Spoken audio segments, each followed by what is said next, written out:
Coming up on Network Africa, August 21st is here and Oscar Pistorius is going nowhere. It will now take 4 months for South Africa's Parole Review Board to conclude its decision on the athletes on if he can be released. It's not conceivable that the Parole Board could have lawfully considered his application for parole before the lapse of that minimum period. President of Burundi urges Burundians who fled the violence to return home now that he's been sworn in for the third time.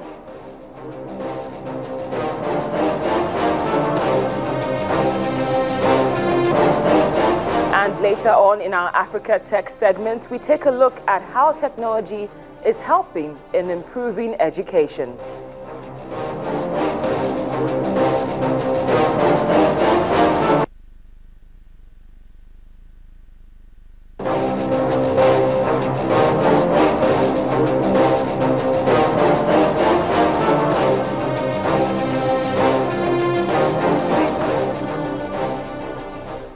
Hello and welcome to Network Africa on Channels Television with me, Cynthia Are. Today is August the 21st, the day when Oscar Pistorius was supposed to be a relatively free man in that he would have been freed from prison to continue to serve his sentence at home for killing his girlfriend Reeva Steenkamp.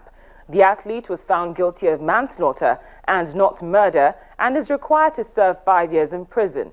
The reason for his release today was supposed to be based on good behavior. The Parole Review Board now has 4 months to come to a decision because the Justice Minister in the case says the decision was made without legal basis.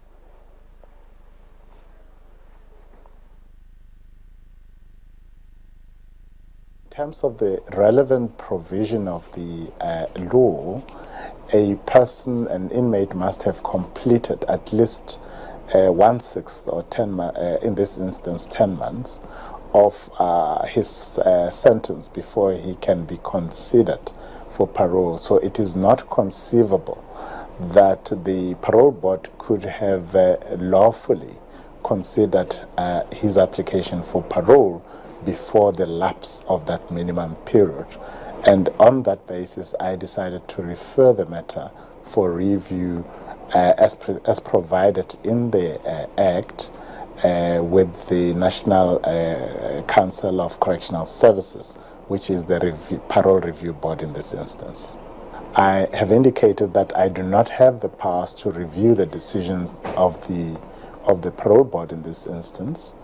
I only have the authority, if I deem fit, to refer the matter for review by the Review Parole Board. I also indicated to them that the grounds on which they were asking me to consider the matter were not valid in law, and therefore I rejected those grounds. However, I could not ignore the fact that, in my view, the Parole Board had not applied the law correctly nonetheless.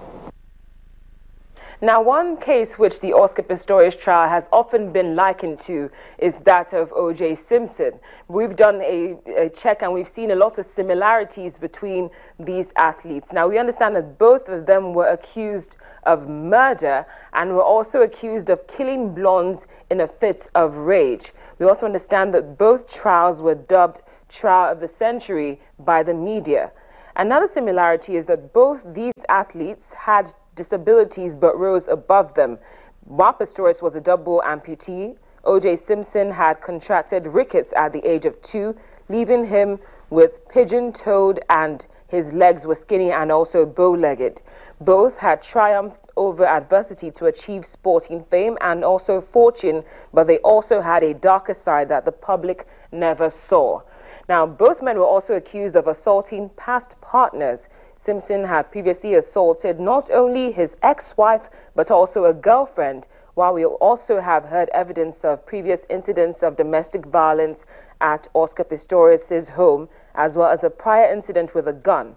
Pistorius is a man who we understand has often sought comfort with guns, and one of his girlfriends testified that she had been with him when he fired a gun through the roof of his car because he was angry with the police and he wanted to shoot out the traffic lights.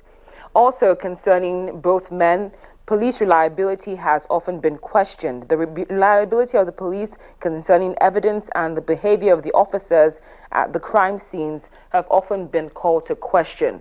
Another thing is that both were not found guilty of murder, especially Oscar Pistorius, who got time for manslaughter as opposed to murder. Now we're looking at other developments in South Africa. Unfortunately, South Africa's Archbishop Desmond Tutu will be spending the next 2 weeks in hospital. That information was given in a statement released by the family, and we understand that the Archbishop is now on a new course of antibiotics to treat an inflammation. This is his third stay in hospital in recent weeks, and he was previously treated for an infection resulting from his prostate cancer treatment. Details of his current condition have not been released.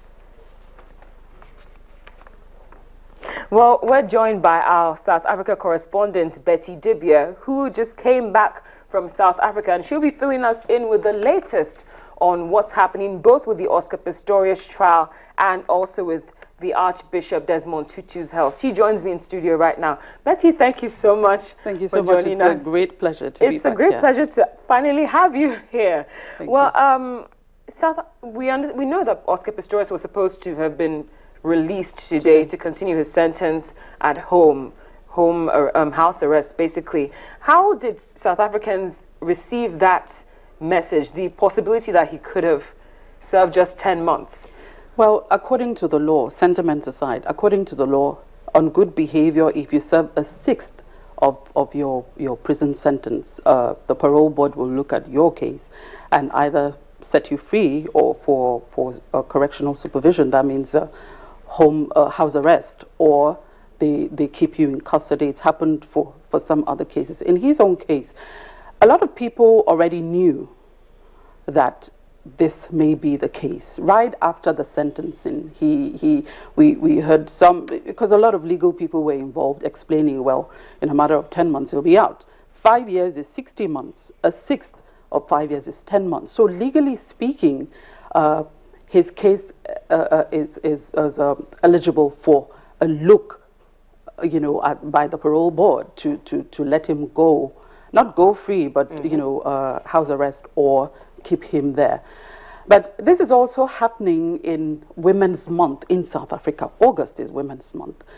We understand that the Progressive Women's Movement handed a petition to the minister regarding this. And this is a country where you have a lot of spousal or partner abuse. Both sides, men, women, killing or assaulting the other. So there's sentiment, then you have the legal angles as well. Now we're looking at legal technicalities. If you have to review a case 10 months after, I'm sure the review should happen a little bit before, yes, the 10 months. But maybe what the minister is trying to say is probably they should have waited or kept it a little hush-hush, because people knew he wouldn't be staying the whole 5 years in custodial sentence, So it's a mixture of sentiment and the legal angle. But South Africa has a vibrant legal system. They have courts for a lot of different issues. So we know his appeal is coming up in November. And then anything that is not understood, there is a constitutional court, which is the apex court in the country, where people readily go and challenge issues. So there's no fear that this will be thrashed out. So we're watching. Now, speaking of the legal system, this case affected the way people perceive the South Africa legal system. I mean, even the presidential aspirant, Donald Trump, ended up calling it a joke on Twitter. I would just like to ask at this point, how do South Africans feel about the legal system, especially after this case? It would be unfair to say there is a distrust with the legal system. There is a vibrant legal system. But you still have arguments, people saying, oh, if you're rich enough to get a good legal team, then you can get away with murder.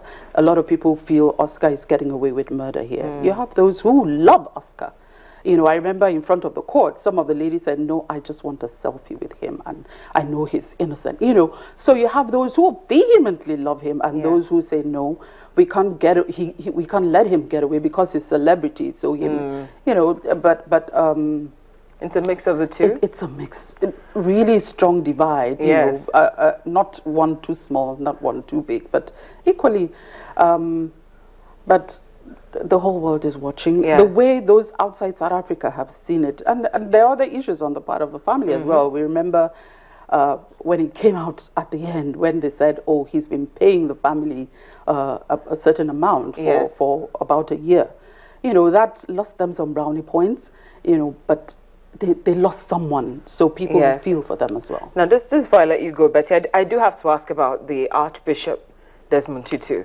Now that he was spending 2 more weeks in hospital, what are South Africans saying here? He's the beloved Arch, as everybody calls him, and the one who spoke truth to power during apartheid, and even now to the ANC, you know, saying, look, I may not even vote for you if you're going to keep running the country like this. So people love him, black, white, colored, all races in the country. And I think at this point, people are just praying for him. He's an old man. He's 83. A few weeks back, he had his, that's what's showing now, his 60th wedding anniversary with his wife, Leah. But we're going by what the family and the Leah and Desmond Foundation are saying. He's in high spirits. So I think all people can do now is just pray, you know, that he gets better. And indeed, our thoughts and prayers are with the family. Thank you so much, Betty. It's been an honor. Our one and only South Africa correspondent, Betty Dubya, with me in studio. Thank you so much. Well, still to come on Network Africa. The president of Burundi urges Burundians who fled the violence to return home now that he's been sworn in for the 3rd time.